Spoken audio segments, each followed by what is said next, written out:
Hey, chiropractors, welcome to Modern Chiropractic Mastery with your host, Dr. Kevin Christie, where we discuss the latest in marketing, business, and professional growth with some of the leading experts in the industry.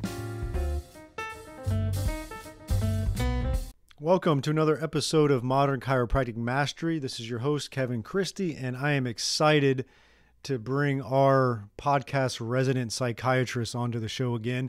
Every 3 or 4 months, we bring on Dr. Manuel Astruc, and he is a psychiatrist and really has a unique niche with working with entrepreneurs and business owners. And it's just been great to have him as a resource who I originally met through Strategic Coach. And he's been kind enough to hop on here every few months to dive into a lot of the psychology of what we deal with. And today we're going to dive into the topic of the poverty mindset.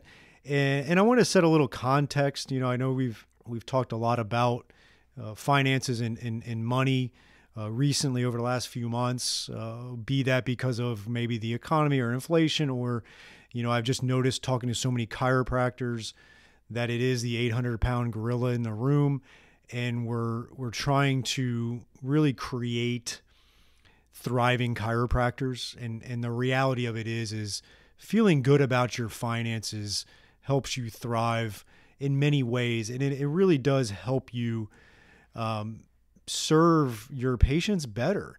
And, you know, everything we do at MCM is patient-centered. Our goal in everything we do is really to improve patient outcomes.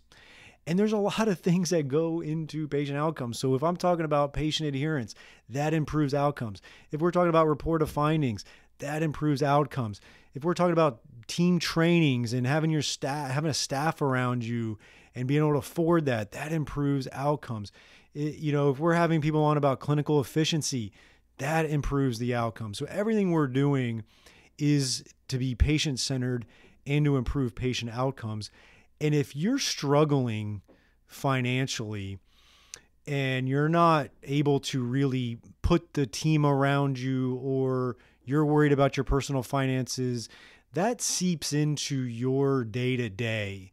And I just, you know, you've just done too much great work. You're too educated. You're too dedicated. You care too much to be struggling. And so we've just decided to dive into this topic of money a decent amount recently. And that's not going to continue all the time. We're going to throw them in here and there. But like I told our coaching clients recently on a call, because we're all preparing for the 20% growth initiative next year. And we had a topic on inflation, you know, and we have the free course on inflation, which you can still sign up for. I'll give you that link in a second. But I told them at the end of the last call about it. It's like, all right, now we're switching gears. We're putting the recession/inflation economy behind us. It's there, but we're not going to harp on it. We're not going to harp on all the struggles of that side of things. We know it's there. If you've taken the inflation course, or you're part of the coaching group, like, we've basically done what we can with it. Now we're switching gears, and we're going to be really looking at growth and being positive around that, and making sure that we don't use that as an excuse, because it's just not going to serve us. It's there. We recognize it. We've done what we can to prepare for it. Now it's time to kind of step on the gas and make sure we have a growth year in 2023, because the reality of it is you can, even if it's a challenging year in the economy, as chiropractors, you can do really good through that. And that's what our goal is. And so I wanted to have I wanted to have a specialist on here who's trained in this to talk about the psychology a little bit, and for you to kind of think about it and where you could improve on that, and realize that you could serve your patients even better if you get the mental hurdle of money out of the way and overcome that. And so that's why I have Dr. Astruc coming on today to do that. And again,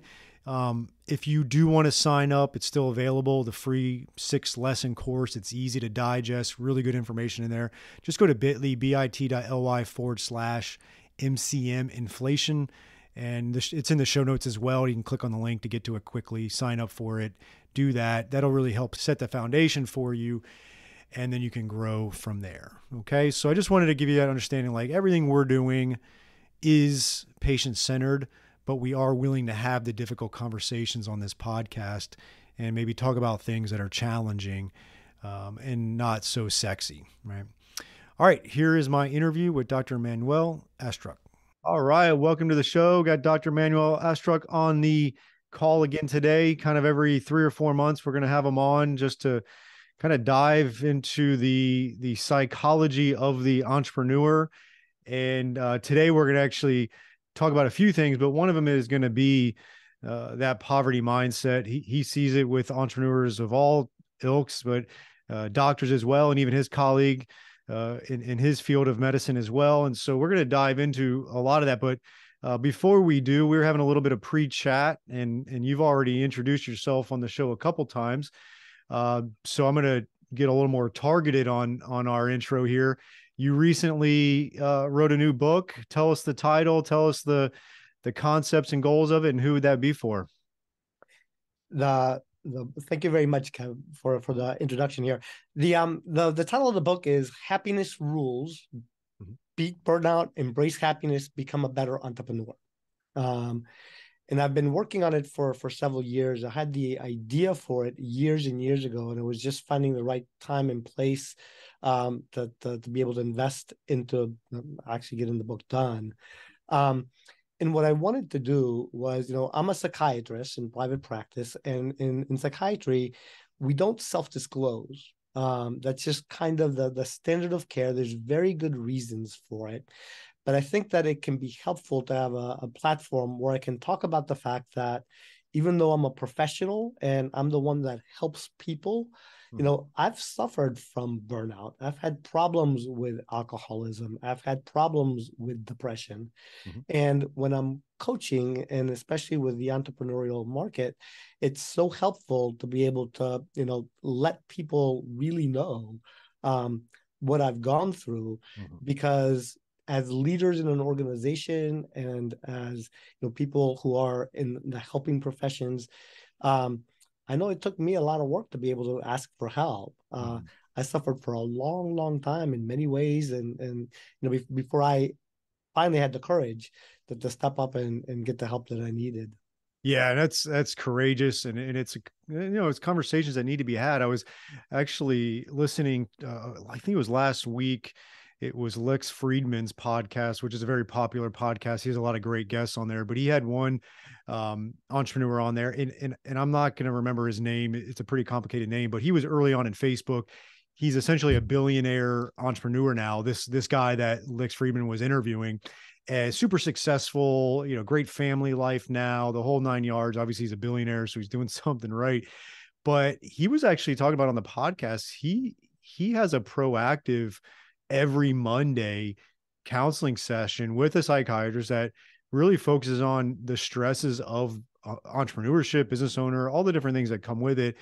This particular entrepreneur, he had some really bad childhood and family. Parents were just terrible. Grew up in India, real poor, an abusive relationship, and the whole 9 yards. He's gone through a divorce, but now he's in a great marriage, and his life is really in a good spot. He's in his 50s now. I just found it so interesting. I was like, God, that makes so much sense. Here's someone that really has almost everything going for him, but he has a weekly session with a psychiatrist that specializes in kind of this type of stuff that you're talking about. And it's opened my eyes a little bit more of like, sometimes we get left on an island and we have blind spots and we don't have people to talk to about things. And it's good to have an expert that's not only obviously, professionally trained like you as a psychiatrist, but you've been through some of the stuff yourself, and you can lend a ton of expertise around that. Yeah, it's a very timely subject, I think, kind of with the pandemic and post-pandemic, entrepreneurs, even before that, there's just a tremendous amount of stress that we go through. And organizations like Strategic Coach or Entrepreneurs Organization and places where you can meet peers and talk freely about, your problems in work. Um, Families, friends, they just don't get it. Yeah. Right. It's not their fault. It's just that they're not living this world. So Mm-hmm. it's really hard to get the support that we need from civilians. It is, and it's funny that you mentioned it because I actually just shared a meme in my closed Facebook group. We have of the same name, Modern Chiropractic Marketing, and it was a meme. It was just hilarious because it just reminded me so much. It goes, "Friend, I'm just so confused. I don't know what I should do." And then it says, "Me, standing in underwear, dunking Oreos and whiskey. Well, you came to the right place, right?" And I put on there like that's most chiropractors asking their family and friends for business advice. And that's what it comes down to. Unfortunately, a lot of times we're left on this island and it's hard to get real concrete, guidance that we all need. And one of the areas that in when I work with people and when I'm doing discovery calls, the challenge is frequently, or at least the objection is, I don't have the time. Yeah. Right. Yeah. And it's sort of like the old saying about, I don't have the time to meditate. I don't have 10 minutes to meditate. If you don't have 10 minutes to meditate, you probably need to be meditating for 2 hours a day. Right. Exactly. That's a great way of putting it. And you hit it on the head because, I talk to a lot of chiropractors, whether it's interviewing them on here or the coaching that I do around marketing and business for chiropractors. And to your point, what I notice too many are what I've kind of deemed to be busy and broke. Right. And so to your point, they're really busy. And on the surface, like as a doctor, if you're really busy, you would hope that you're very profitable and you're just money's not an issue. Time could be an issue, stress could be an issue, but money's not an issue. Well, unfortunately, we're seeing, with the cost of business expenses going up, the cost of just personal life inflation, the way the economy is we're seeing this tough combination of busy and broke, or they're, maybe the money's okay, but they're busy and broken. Right. And so I'm sure you're seeing entrepreneurs of all levels, busy, broke, or broken. Right. That's right. And the suffering that goes on silently because everyone shows up smiling, and that ability to be vulnerable and courageous, and the three things I tell people is, you don't have to be alone. Mm-hmm.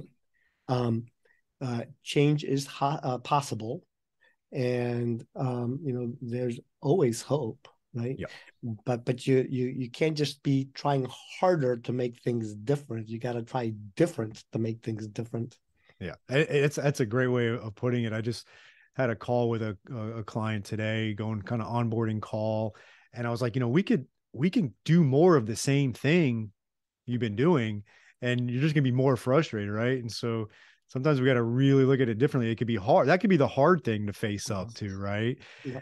And I loved how you mentioned courage, and that's something that I've been thinking a lot about, because I've got this mastermind group down here in Florida. We meet 4 times a year in person, and the level of courage, I think that's like the one thing that stood out to me, because these are all chiropractors that are at a certain level, like they're doing very well.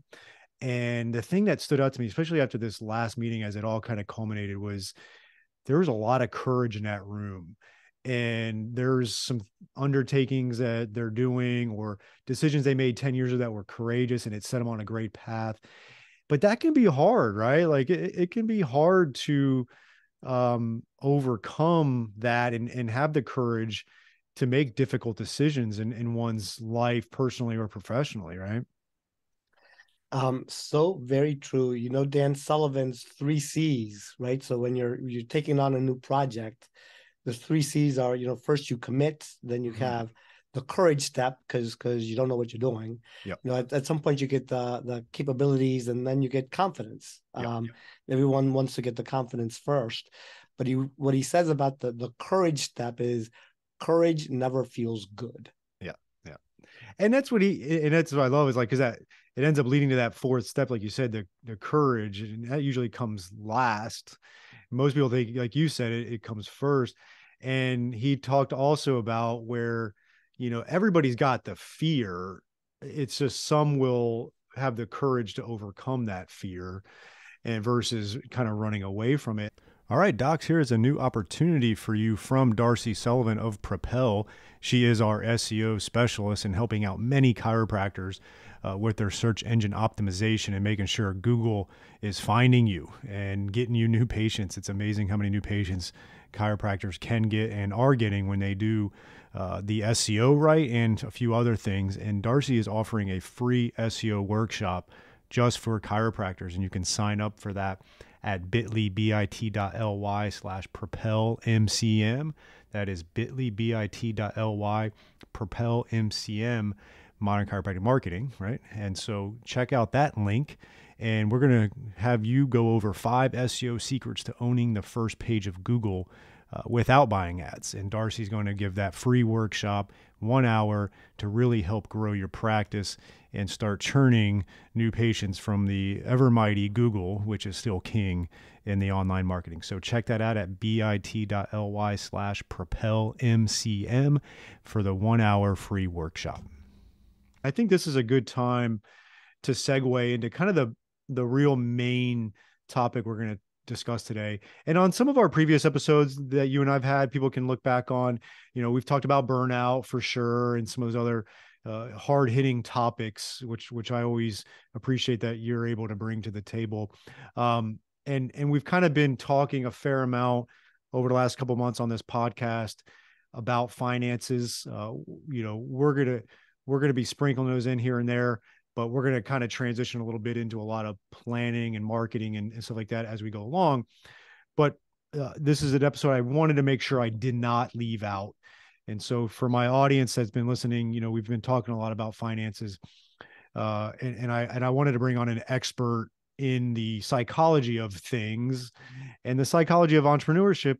A big part of that is money, right? And so I want to segue into that kind of topic of that poverty mindset that a lot of people have, and how, it does take a lot of courage to get over that. And so let's set the tone a little bit. What are some of the things you're seeing amongst your colleagues, amongst your clients, amongst entrepreneurs around this idea of that poverty mindset?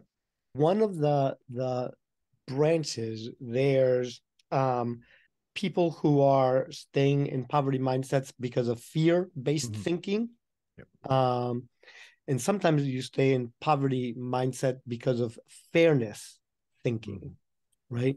Yep. So, it's kind of the difference between being Walmart or, Apple, right? Yep. It's a premium offering versus something that everybody can get. And that fairness is, I think, one of the first places where entrepreneurs, and especially I think in the service industries, right, for psychiatry and for chiropractors, that we want to serve people. We get into this business because we want to be helpful, and we see that pricing ourselves out of what many people can afford is somehow not doing a service to our calling. Yeah, that makes a lot of sense. Kind of that, that healer's heart in a sense, where you don't want to have a lot of people that can't afford your care. And I think there's a couple, things to look at it, because I went out of network with insurances. And so a lot of times people assume, and I might have at some point kind of insinuated that most people should go out of network with insurances, but I don't, the more I've learned, I don't think that's necessarily the case. And what I've done is boil it down for people on their hourly capacity. So as a chiropractor, there's 2 levers we can pull, and that is time and that is reimbursement, right? So I try to get people to get your office visit average, which isn't your cash rate. It's like, okay, on average, some insurances pay this, some cash patients pay that, some, new patients a little bit more than that, whatever. But let's just, for the sake of argument, it adds up, and your average is $70 per visit. So every visit that come in, it averages $70. And then you're able to see 4 people an hour. So you spend 15 minutes with a patient. Like that math works up. So I take 4 times 70 and we're dealing with $280 an hour. That's going to leave profit margin. And I've mentioned this a lot, but I don't want to assume every listener to this particular episode has heard me talk about this before, and it'll set the context for you and I. And so that's healthy. $280 is healthy. Whereas if we can only see, like, let's say we spend 30 minutes with a patient and we can only see 2 people and our office visit average is $65, that's 2 times 65, that's $130 an hour. That's not going to, you're going to really be spinning your wheels a lot. And that's where I want chiropractors to start thinking about this poverty mindset thing, not only in terms of, okay, what's my cash rate? Because there's more to it. It's more about like, what's the hourly capacity you have? And I've noticed some chiropractors, and I want your thoughts on this, and I'll kind of guide us back to where we were. They don't own that. Not only do they have a money poverty mindset, they have a time one where they think to themselves, like, I better spend this much time with a patient. Otherwise I'm not serving them right. And there is this clinical efficiency opportunity for them where they can get the same results. You're in a results-based economy, not a time when we're hands-on with folks. So that's a long-winded way of kind of setting the tone here of like, I want people to start thinking about it. It's a time and it's a money thing. The math needs to add up. Like, what do you say to the entrepreneur on their like hourly worth and getting super clear on that and not feeling bad about what that is, right? Yeah, the confidence that they're worth what they're charging is something that people get better at. So, when I first came out of residency and I was charging a certain hourly rate for the first time, talking about people, and back when I started, let's say it was $100 an hour. And I would choke on the words. That seemed like like such a high amount of money. But every time I raised rates, had to get used to that. And then in the long run, like you say, it was not just the amount of money per session, but also having the confidence that I can deliver those results. I don't need an hour. And a med check doesn't need to be 30 minutes. A patient may prefer the 30 minutes, but if the med check really, I can make an evaluation and a decision and an adjustment in 5 minutes. And then I add 10 minutes of, relationship and, any problem solving that needs to happen, a little bit of therapy. They're getting really good results. And then my job is really to stay on track. Because a lot of people want more, right? The fact that this is what you're doing doesn't mean that. And I see this with my primary care docs. They're like always running behind. And it's because of that difficulty managing their time. Yeah. And that gets stressful for providers too, is when you get behind, that eats at it for sure. There's no doubt about that. That's a hard day. It is. Some of those are they're like an hour or 2 behind. And it's an interesting topic in itself, but that's for another episode. Do you think confidence plays a big role in this whole money situation? Yeah, and it does in a couple of different ways. So when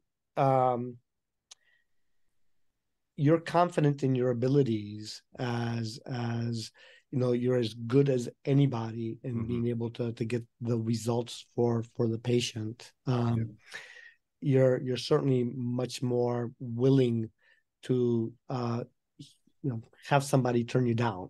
Right? So at the front office, I'm hearing new patients calling in and they're giving our rates for an evaluation and so forth, and the phones are hanging up.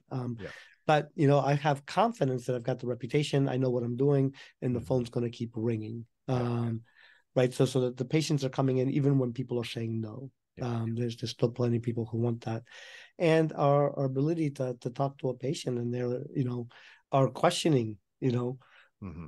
You're charging. You must be making $300 an hour. And it's like, I'm giving you the results that you came here for. That's really not the point, right? How much I'm making per hour, and just the confidence to like guide the conversation back to what's relevant. Yeah, it's the other little psychological thing on that is like if you told job person you're going to make $100 an hour, like that's great money. If you made $100 an hour times 40 hours a week and that was your pay, that's great. But as a business owner, you don't get to keep all that money, right? So it needs to be higher because a lot of that's going towards overhead, especially in a service industry, especially in healthcare. And so just because you make $300 an hour in hourly revenue doesn't mean you're actually keeping that. You'd be lucky to keep 30% of that in the grand scheme of things. So yeah, you got to have more on there for sure. There's a story about a locksmith who starts his career and he's learning to do locks, and um, he goes to his first job and he's sweating and he can't get it and he keeps breaking his tools, and finally after an hour and a half, he breaks the lock, and the people like tip him and he charges them $100, and they feel sorry for him, and he gets his money and then some. And it took an hour and a half, and then he gets good at what he does. He's been doing this now 10, 15 years, and he can come in and 5 minutes, get in and out of there and charge the same $100, and now people are resentful about it. Mm-hmm. Right? It's like, yeah, how can you charge $100 for 5 minutes? It's like, it took me 20 years to be able to do this.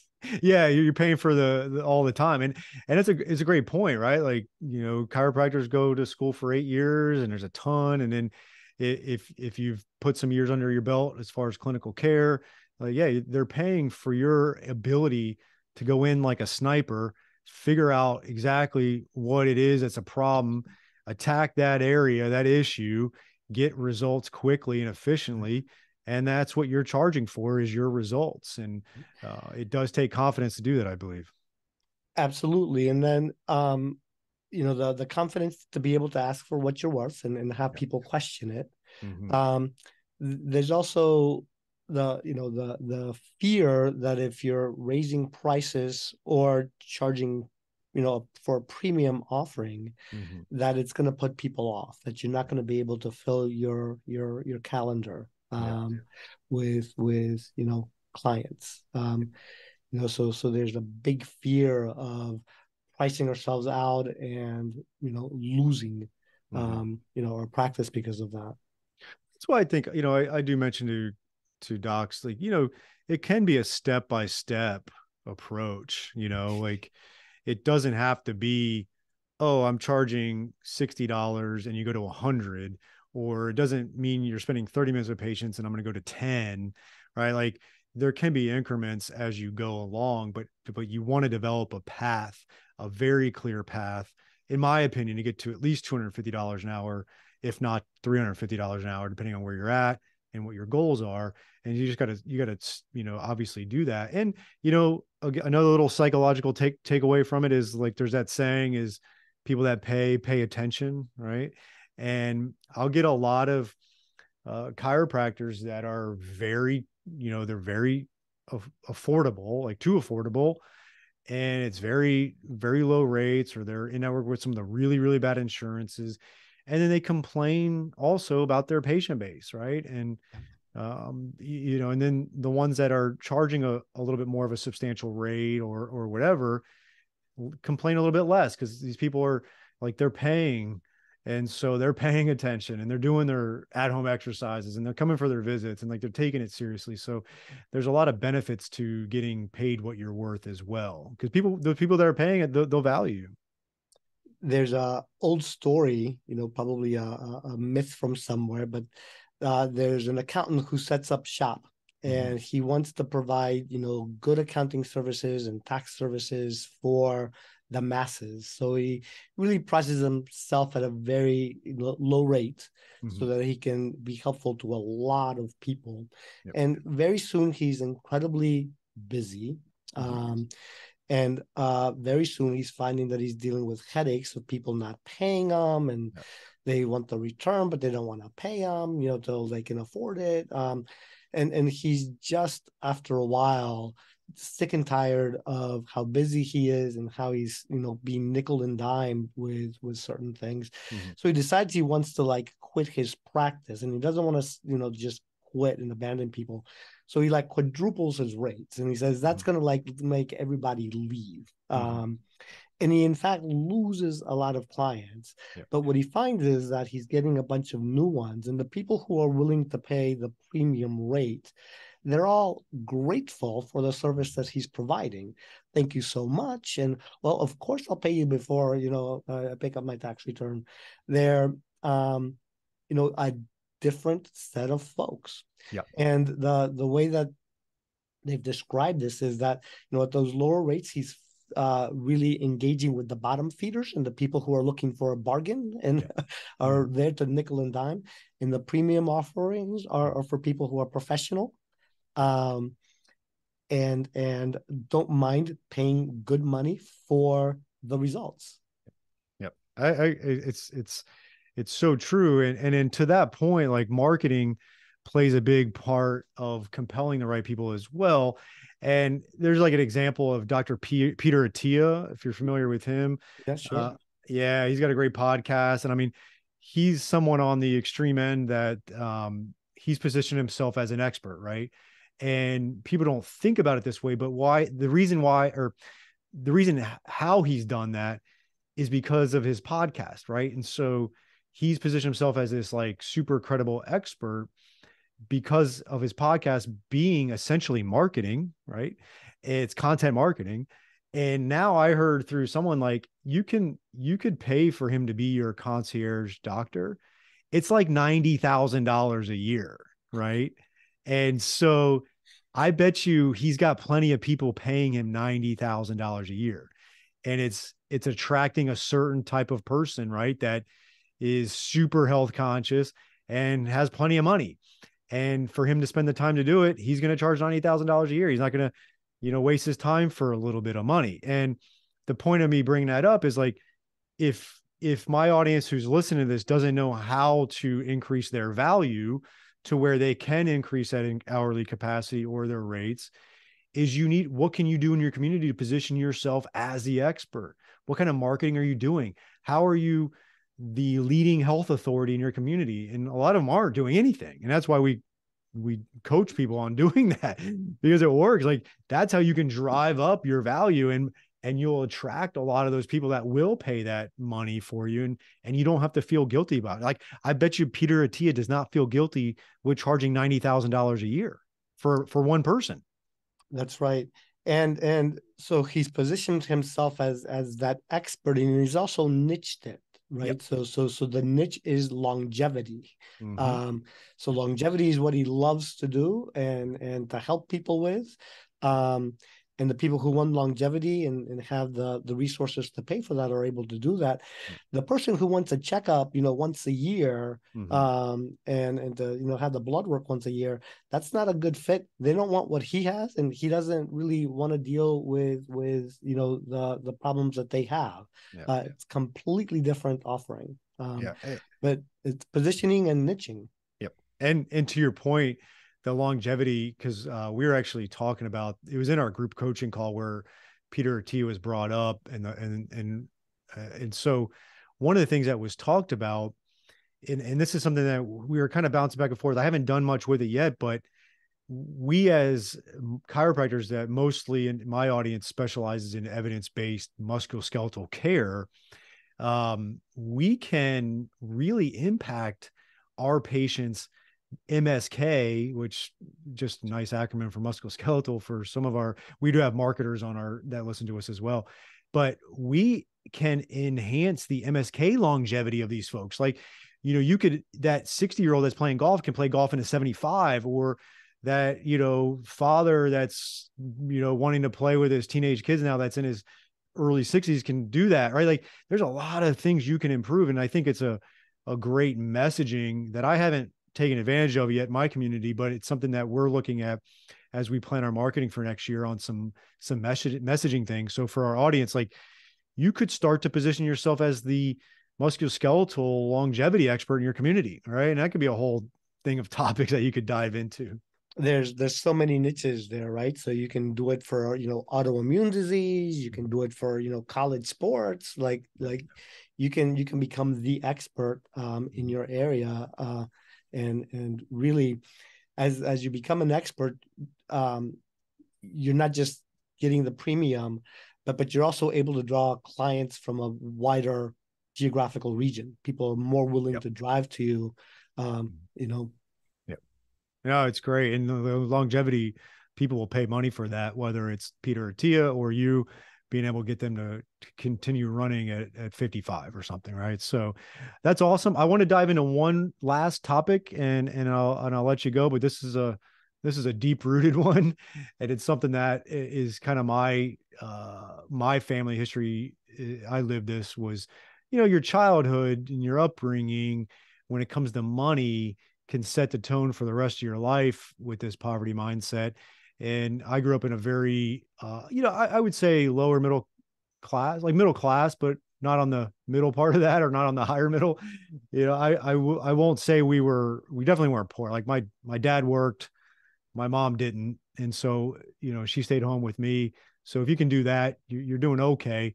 But, there was times where I remember, one of the things that stands out to me was, we were at Home Depot as a kid and my dad had the cart full of stuff and credit card got declined. And, he was, sometimes, especially in men, I guess, not to generalize, but your disappointment or frustration shows up as pure anger. And a lot of anger came out of him on that particular scenario. And that always kind of stuck with me. My parents have been fortunate enough to, they're been married for a very long time. They're nearing retirement. Things are pretty steady for them and they've had a great life. They've just methodically, built up a little bit of retirement and it's been cool to see them do that. But when I was a kid, they were young. They had me in their early 20s. So that plays a role in not having a lot of money either for them. But it set the tone for me and I struggled with this early on in my career with the poverty mindset that came from that and not ever having a lot. What are some of your realizations or thoughts with a lot of the, entrepreneurs or chiropractors that come from that and what they're dealing with, maybe that stems from a poverty-ridden childhood? So there's like no argument that our childhood, we carry that around with us. Mm-hmm. We spend the first part of our lives learning mindsets, and then we spend, years and years afterwards unlearning those and learning new ones, right? Yeah. So whether it's scarcity in childhood, due to the conditions, the economic conditions, whether it's scarcity due to the parental conditions, that there's plenty of money, but life is tough and you have to earn every cent that you make. There's lots of ways that this impacts us. The interesting thing is that these deeper core belief systems, they're so much a part of us that we don't really see them. Yeah. Right. It's like, for a fish, what's water? Like you don't see it. It's just what you're used to. And where it starts to show up, I think, is, how things are being held back from us and our willingness to explore ourselves, and putting ourselves in environments with successful people, so that these deeper rooted core beliefs that we don't question, we can have a chance to question that because we see how other people are thinking and doing things. In terms of like how they budget money, how they tip. I mean, there's so many ways but it's our willingness to be introspective around that. Yeah, and that's something I'll give myself credit. I recognized it probably at age 30, like, okay, I got a problem here. And I am pretty introspective and try to find the blind spots. For me, when I joined Strategic Coach in 2013, that was like the beginning of fixing that. And I've always given them credit because they gave me the confidence to go from in-network to out-of-network when the insurance got just demolished down here in Florida. Being in those groups of people that are successful, Now I surround myself with them still, and a lot of other types of entrepreneurs, but also chiropractors that are doing well. Like I've definitely, to your point, surrounded myself with people to help me see things I can't see about myself and realize like there's no reason why I have to be that way. Right. And it's super interesting because we'll talk about, in psychiatry, there's two sides to the same coin. So on the one hand, the poverty mindset, the scarcity mindset can lead to us like, hoarding and playing small. Yeah. But the other side of that coin is that it can lead to us like buying more stuff, right? Yeah. Oh, The way yeah. that we deal with poverty is now I've got some, and the way I'm going to fix my insecurities around it is the next big car, the next big house, and the result of like consuming and trying to build status and fixing the inside problem with an outside solution is that then we're actually running into scarcity, right? We're not saving, we're not investing, and we're trying to. That's the other side of that coin. That's so good because I fell into that too, honestly, because I did really well at about age. So I started my own practice at 30. By 32, things were going really well, and I've outlined it on this podcast before. In like 2015 hit me like a ton of bricks, but yeah, I got into a spending, a lot of money coming in, a lot of money going out type of thing. I mean, we were saving for sure, but not like it should have been, and definitely chasing that next thing. And that's why I brought on Christine Odell, who I've had on this show before, and she's my money coach. She's not my accountant, she's not my bookkeeper, she's not my financial advisor. She's like my money coach, and she's really helped rewire my brain a lot on that. And I still have that tug of war battle for sure. The last couple of years have been awesome financially, and I've got to always be aware of that 800-pound gorilla in a room there, which is I know how to spend it too if I'm not careful. So that's definitely something that I'm glad you brought that up, because it's just so true, and you see it all the time, right? Like the person that wins the lottery, $5 million, never had a dollar to their name, and within 5 years they're broke again, right? That's right. That's right. They're trying to fix that inside problem with spending. Yeah. Yeah. You know who does a really good job? You're a podcast guy, but Ramit Sethi. Oh, he's great. His podcast with couples. Yep.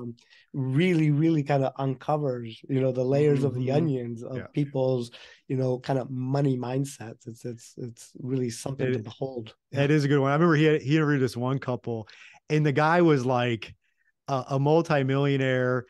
I think he was making like, I'm making this up, but it was something like 200,000 a month take home. And I mean, he wouldn't even change out like the carpet. Like I've never seen someone so frugal for how much money he made. And it was just like driving his wife nuts. Like they were living this life of poverty, and he had like $7 million in the bank, and like, it was just crazy. So he was like an over saver, and he dove into even that. And that's a whole other animal too, right? Yeah, I heard that one. They were, between him and his wife, they were making over 2 million a year that they were bringing in. Yeah. And they were flying coach. Yeah. And he didn't want to make any changes. And Ramit, his wife wanted to like go on a vacation. Yeah. And Italy. They wanted to go to Italy, I think, right? Yeah. And he's like, "Is there any amount of money that you could spend on this vacation that would materially impact your finances, really?" And he's like, "No, not really." Yeah. It was so cool to hear him break that down. And so obviously there's a ton of poverty mindset symptoms or things that come to the surface. And I wanted to have this episode for people to just start to be a little bit introspective. I think that's a key take home that you mentioned. Start to look at surrounding yourself with people that can maybe show your blind spots. For me, always having coaching is something that helps with that.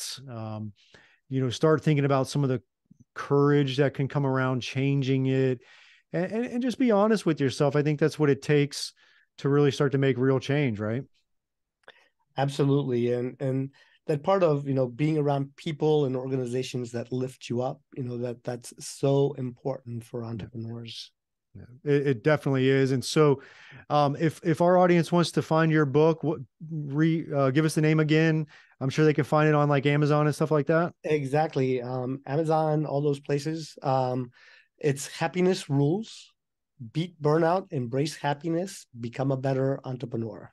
Awesome. And then if they want to find you, how can they find your information? My website is manuelastruc.com, and you can just email me. It's mastruc, ASTRUC, at manuelastruc.com. Perfect. And I'll make sure I put all that in the show notes and everything like that. I really appreciate you being on again. We'll have you on again another 3 or 4 months to dive into everything psychology, because there's just a lot to it, right? That's right. And like I told you earlier, you made it into the book, one of your quotes. So I appreciate it. I appreciate that. I know I heard it from somewhere, and it's cool to do that. I'm going to definitely pick up your book and give it a read. And I know you and I are going to talk after this about some of my issues I've got. So I always appreciate your time, Doc, and we'll talk again soon. Thank you very much. I hope you enjoyed this week's episode. And if you want to make the shift from busy, broke, and broken to time-free and cash confident, or you just want to continue with the exponential growth, check us out at modernchiropracticmarketing.com. Look at the MCM Mastery tab, watch the short video on there, and check out what we are doing now for evidence-informed chiropractors. We are equal parts coaching and marketing done for you. Yes, you shoot some videos, we help you with campaign strategies and ideas and really become a thought leader in your community. You shoot those videos, you send them to us, we produce, edit, and brand them to you. Then we distribute them through all of your channels. We also take them and we turn it into one good blog per month. And every other month, we have Darcy Sullivan producing a robust blog with a topic that you pick from her database to help with your SEO. So we essentially become your content marketing agency to make sure your practice is always having ethical, elegant content marketing to help grow your practice. On the coaching side, we also help you with everything from marketing ideas to business, communications, finances, anything practice growth, and really try to help prevent you from being stuck on that island. And we hold you accountable. We have a great group of doctors that are just doing amazing things, and we look forward to help you out to take that next step in your practice. So again, check us out at modernchiropracticmarketing.com and learn more.